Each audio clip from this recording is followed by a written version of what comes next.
Hello दोस्तों, जैसा कि पिछली वीडियो में गोहान गोडली सेल को अपनी न्यू पावर के जरिए हरा देता है, तब विस गोहान को अपने साथ ट्रेनिंग के लिए ले जाता है ताकि वे उसे अगली मुसीबत के लिए तैयार कर सके। हाँ दोस्तों, ये ड्रैगन बॉल रेस का सीजन 2 है। इसके पिछले सीजन में हमने देखा था कि कैसे बीरस ने सेल को दोबारा लाइफ में लाकर उसे गोहान की पावर को चेक करने के लिए भेज दिया था, लेकिन सेल ने बीरस की बात को नजरअंदाज करके विडल और पेन को मार दिया था। जिन दोस्तों ने इस मांगा की हमारी पहले की वीडियो को नहीं देखा तो वे हमारी पहले की वीडियो डिस्क्रिप्शन बॉक्स में जाके देख सकते हैं। साथ साथ आप मेरे सेकंड चैनल को सब्सक्राइब और मेरे इंस्टाग्राम आईडी को भी फॉलो कर सकते हैं। और हाँ दोस्तों, अभी फिलहाल इस मांगा के राइटर ने इस सीजन का पार्ट 1 अपलोड किया है, तो मैंने सोचा इसके न्यू चैप्टर के जितने भी पेज है उन्हें अपलोड कर दूं। तो जैसे जैसे आगे के चैप्टर आते रहेंगे मैं उन्हें अपलोड करता रहूंगा। तो अभी स्टार्ट करते हैं अपने चैप्टर को।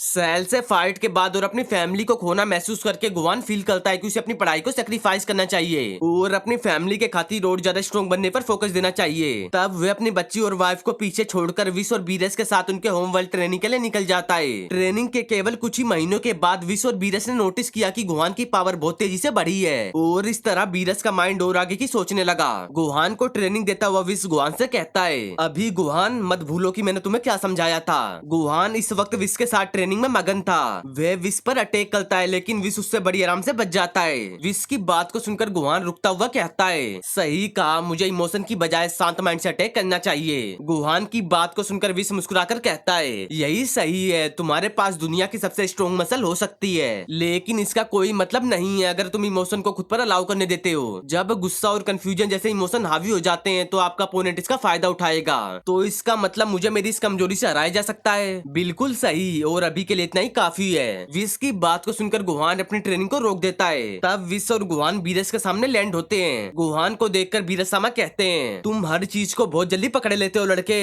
Thank you Lord Beerus. Gohan और बीरस को देखकर विश कहता है, जैसे की उम्मीद थी आप दोनों के बीच अभी भी मतभेद है। विश की बात को सुनकर बीरस सामा हंसते हुए कहते हैं, समझ आता है, हालांकि मैं पहले ही माफी मांग चुका हूँ और तुम्हारी फैमिली जिंदा और ठीक है। मुझे पता है कि तुम काफी स्मार्ट हो, थोड़े से मतभेद के कारण इसे चेंज मत करो। बीरस सामा की बात को सुनकर गोहान सीरियस होकर कहता है, बिल्कुल नहीं, कुछ चेंज नहीं हुआ है, बिल्कुल यही मैंने सोचा था लड़के। गोहान बीरस की बात को सुनकर विश से कहता है, विश अगर सब ठीक है तो मैं थोड़ी देर के लिए मेडिटेशन करने जा रहा हूँ। ओके ठीक है गोहान। इधर अर्थ पर पिकलो एक शांत जगह खड़ा होकर गोहान के बारे में सोच रहा था। इस वक्त उसके माइंड में गोहान और गोडली सेल की फाइट घूम रही थी। उस सीन को याद करते हुए पिकलो कहता है, काश मैं वहाँ जल्दी पहुँच जाता, मेरे पहुँचने से पहले ही सेल ने पेन और विडल को खत्म कर दिया था। अगर मैं वहाँ पहुँच गया होता तो शायद, बस शायद मैं विडल और पेन को मरने से बचा सकता था। मैं थक गया हूँ, मैं बेकार में गिरते गिरते थक गया हूँ। जब भी मुझे स्ट्रॉन्ग बनना पड़ा मुझे किसी के साथ फ्यूजन का सहारा लेना पड़ा। सबसे पहले फ्रीजा को हराने के लिए नेल के साथ करना पड़ा, फिर तब कामी के साथ। पिकलो अपने फ्यूजन के पुराने पास्ट को याद करता है कि कैसी कैसी सिचुएशन पर मुझे फ्यूजन करके स्ट्रॉन्ग बनना पड़ा था। नहीं, और ज्यादा नहीं, मुझे पता है कि मैं कोई सेन नहीं हूँ और मैं कभी भी गोकू और वेजिटा की तरह पावरफुल नहीं बन सकता, लेकिन मैं किसी पर भरोसा किए बिना अपनी पावर को इंक्रीज करने का तरीका ढूंढ लूंगा। कभी ना कभी एक और टाइम आएगा जहाँ मेरी जरूरत पड़ेगी, लेकिन पहले मुझे लगता है कि हाइपर टाइम चेंबर का वक्त है। इतना कहकर पिकलो वहाँ से अपनी ट्रेनिंग को करने के लिए निकल पड़ता है। इधर बीरस के प्लेनेट पर गोहान अपने माइंड पर फोकस कर रहा था ताकि वे अपने ऊपर काबू कर सके। गोहान को मेडिटेशन में देख बीरस विश से कहते हैं, यह लड़का यहाँ पर आकर थोड़े से टाइम में काफी स्ट्रॉन्ग हो गया है। बीरस की बात को सुनकर विश गोहान को देखता हुआ कहता है, असल में वह गोकू और वेजिटा दोनों की तुलना में तेजी से आगे बढ़ता है, यह काफी इम्प्रेसिव है। विश की बात को सुनकर और गोहान को देखकर बीरस अपने माइंड में कुछ मजेदार सोचकर हंसते हुए कहते हैं, गोकू को यहाँ पर लाओ विश, मैं चाहता हूँ कि तुम दोनों की तुलना करो कि गोहान असल में किस मुकाम पर खड़ा है, जैसा आप चाहो। इस दौरान गोकू पेन के साथ खेल रहा था। अपनी ग्रैंड डॉटर को देखकर गोकू बहुत ज्यादा खुश था कि आखिरकार तुम सभी ठीक हो। तभी वहाँ पर अचानक से विश आ जाता है। गोकू और विडल को देखकर विश हाय कहता है कि गोकू और विडल को मेरा हाय। विश को देखकर विडल भी हाय कहती है। तब गोकू भी विश को देखकर हंसता हुआ कहता है, क्या चल रहा है विश, गोहान की ट्रेनिंग कैसी चल रही है। गोकू की बात को सुनकर विश हंसता हुआ कहता है, इसलिए तो मैं यहाँ पर आया हूँ। लॉर्ड बीरस चाहते हैं कि तुम मेरे साथ उसकी अभी की ताकत को चेक करने के लिए मेरे साथ वापस चलो ताकि तुम्हारी पावर से उसका कंपेयर किया जाए। सच में ये सुनने में बहुत मजेदार लग रहा है, लेकिन तुम्हें सच में लगता है कि उसकी नई पावर ब्लू का मैच कर सकती है? उसे गए हुए भी ज्यादा टाइम नहीं हुआ है। जैसा भी हो, मुझे लगता है कि तुम काफी ज्यादा हैरान होगे और मुझे नहीं लगता कि हमें लॉर्ड बीरस को लंबे समय तक इंतजार करना चाहिए, जैसा कि तुम जानते हो कि वे इसके लिए कितने उतावले होंगे। हाँ हाँ, ये सच है, चलो चलते हैं। गोकू और विश को जाने के लिए रेडी देख विडल कहती है, मुझे उसकी प्रोग्रेस के बारे में बताना बताना मत भूलना गोकू। हाँ बिल्कुल क्यों नहीं। अपनी बात को खत्म करते ही विश गोकू को लेकर निकल पड़ता है। विश गोकू के साथ कुछ देर में बीरस के पास पहुंच जाता है। वहाँ पर पहुंचते ही बीरस को देखकर विश कहता है मैं गोकू के साथ आ गया हूँ जैसा आपने मुझसे कहा था माय लॉर्ड। बीरस को देखकर गोकू हाय कहता है कि हाय लॉर्ड बीरस।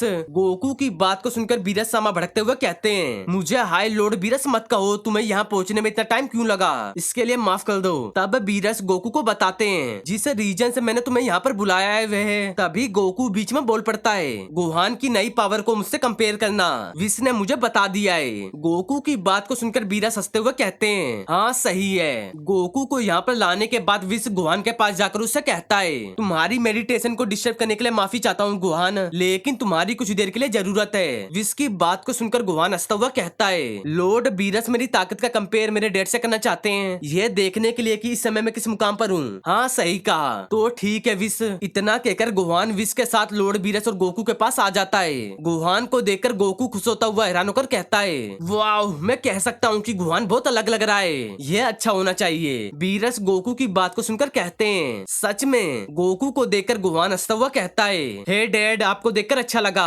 तुम्हें भी देखकर अच्छा लगा सन। मुझे यकीन है कि तुम्हें इस बात को बता दिया गया होगा कि हम यहाँ पर क्यों हैं, तो क्या तुम तैयार हो। अपने फादर की बात को सुनकर गोहान भी हंसता हुआ कहता है हाँ तैयार। इस फाइट को देखने के लिए विश और बीरस भी रेडी थे। बीरस तो कब से इस पल का इंतजार कर रहे थे कि देखते हैं कि क्या होने वाला है। गोहान से फाइट करने के लिए गोकू सुपर सैन ब्लू में इवॉल्व होता हुआ कहता है चलो शुरू करते हैं। गोकू को सुपर सैन ब्लू में देखकर गोहान हंसता हुआ कहता है तो ऐसी बात है। बीरस विश गोकू गोहान की नई पावर को देखने के लिए बेसब्री से इंतजार कर रहे थे। गोकू गोहान की नई पावर को देखने के लिए तैयार था कि मेरे बेटे ने अभी तक यहाँ पर आकर क्या हासिल किया है। गोकू से फाइट करने के लिए गोहान भी पावर अप करने लगता है और कंटिन्यू अपनी पावर को बढ़ाने लगता है। गोहान की पावर के कारण हर जगह धूल धूल होने लगती है और गोहान अपनी पावर को इंक्रीज करके मिस्टिक फॉर्म में इवॉल्व हो जाता है, जो कि पहले की मिस्टिक फॉर्म से कई गुना ज्यादा पावरफुल थी, जिसकी मदद से गोहान ने गॉडली सेल को हराया था। मिस्टिक फॉर्म में इवॉल्व होते ही गोहान कहता है आखिरकार मैंने कर दिया। गोहान को इस ट्रांसफॉर्मेशन में देखकर गोकू हंसता हुआ कहता है वाह गोहान, तुम इतने कम समय में इतने ज्यादा इंप्रूव हो गए, मुझे तुम पर प्राउड है। तुम पिछली बार से अपने आप को बहुत बेटर दिखाने वाले हो। गोकू की बात को सुनकर गोहान हंसता हुआ कहता है इतना ही नहीं, मैं आपको हरा दूंगा। गोहान की बात को सुनकर गोकू हंसता हुआ उससे कहता है तो बेहतर होगा कि तुम मुझे अपना वह सब कुछ दो जो तुम्हारे पास है। हाँ मेरा भी यही प्लान है। इतना कहते ही गोहान गोकू पर अटैक करने के लिए आने लगता है। गोकू के पास पहुंचते ही गोहान गोकू पर पंच से अटैक करता है। गोहान के पंच को अपनी तरफ आता देख गोकू जल्दी से उसके पंच को अपने हाथों से रोक देता है। गोहान के पंच को रोकता हुआ गोकू उसकी नई पावर को फील करता है कि हाँ यह पहले से डिफरेंट है। अपने अटैक को अपने फादर पर करने के बाद गोहान मुस्कुराने लगता है। गोकू भी गोहान को देखकर मुस्कुरा रहा था कि हाँ बेटे यही है जो चाहिए। इस दौरान स्पेस में हमें फ्रीजा के स्पेसशिप दिखता है जिसके अंदर मौजूद कमांडर सूर्यबया कहता है सर क्या आप चाहते हो कि मैं अर्थ के लिए कोई प्लेन तैयार करूं। अपने कमांडर की बात को सुनकर फ्रीजा गुस्से में कहता है वे सेन, इस यूनिवर्स की सेफ्टी के लिए मैंने उनके साथ फाइट करी, लेकिन यह भी मेरे रूल करने के लिए ही है। तभी कोई अननोन बंदा फ्रीजा से कहता है ऐसा लगता है कि जब से मैं दूर हूँ तब से तुम्हें बहुत परेशानी हो रही है। यह अननोन बंदा और कोई नहीं बल्कि कूलर होता है, जो कि फ्रीजा से इस बात को कह रहा था। कूलर की बात को सुनकर फ्रीजा कहता है मैं तुम्हारी मदद नहीं मांग रहा हूँ, ना ही मैंने इस मैटर में तुम्हारी राय मांगी है। हाँ तुमने नहीं पूछा, लेकिन हम दोनों जानते हैं कि तुम्हें इसकी जरूरत है। मुझे जो इन्फॉर्मेशन दी गई है उसके आधार पर तुम कई मौकों पर इन साइंस को मानने में फेल रहे हो, तो ये एक अलग चीज के लिए टाइम हो सकता है। अपनी बात को कहते कहते कूलर अपनी इवल हंसी हंस रहा था। शायद अब ये फ्रीजा के साथ मिलकर अर्थ पर अटैक करे। तो दोस्तों इस चैप्टर का एंड इधर ही होता है। जैसे इसका नेक्स्ट चैप्टर आएगा मैं उसे जल्द से जल्द अपलोड करने की कोशिश करूंगा। और हाँ दोस्तों, अगर आप लोगों को मेरी वीडियो अच्छी लगे तो वीडियो को लाइक, वीडियो को शेयर और अपने इस चैनल को सब्सक्राइब करना ना भूलें।